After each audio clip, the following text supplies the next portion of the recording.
And there are just so many moments that I remember vividly realizing that I did not want to live a life void of meaning. And so I've devoted my entire life to advocacy work and activism. The first art that I remember jumping into immediately was henna. I'm also a poet, so I write and perform poetry. There have been so many times that I have really used art and activism. I always find myself like going through really tough experiences or having the honor of meeting people who go through some really tough experiences and then expressing that through art.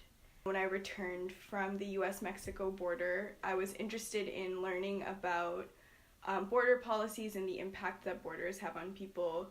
And so I spent some time at the US-Mexico border getting to know the border community of Tijuana, Mexico, and spent time in an orphanage there, spent time in a home for deported migrants, and sort of returned with like this intense desire to learn more about the implications of like border policy.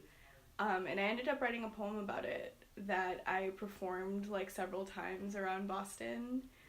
I teach storytelling to young people through my job at CARE as youth empowerment coordinator, and so I returned from a really tough trauma a couple years ago.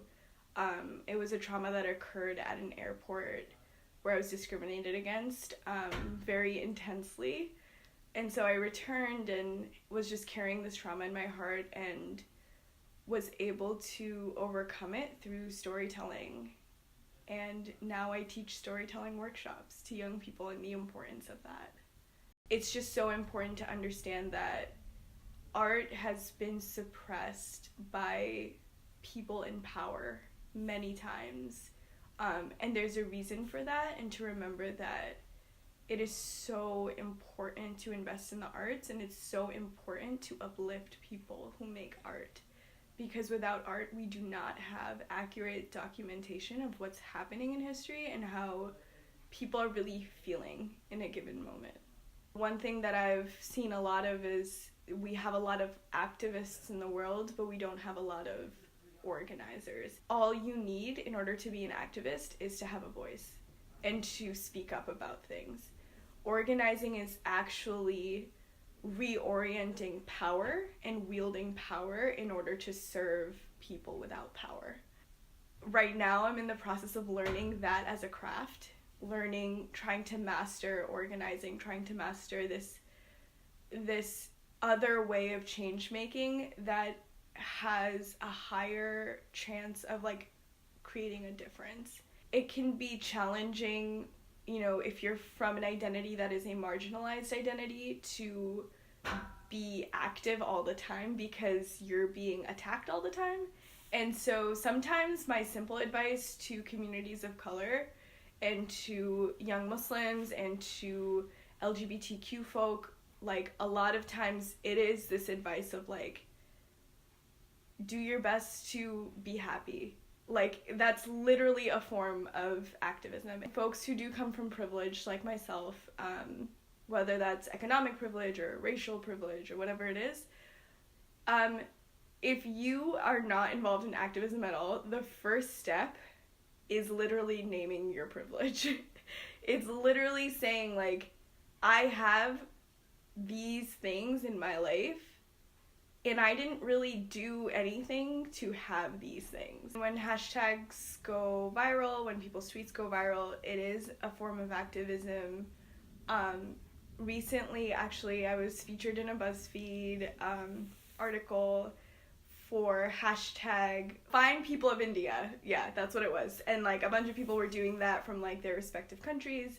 And so I, was going through the hashtag, and it's not something I usually contribute to just because fuck nationalism, but like I was going through the hashtag and I was like, okay, like there are no Muslim women in the Find People of India hashtag, which like might sound like, okay, well, there's not much Muslim representation in general, like no surprise there.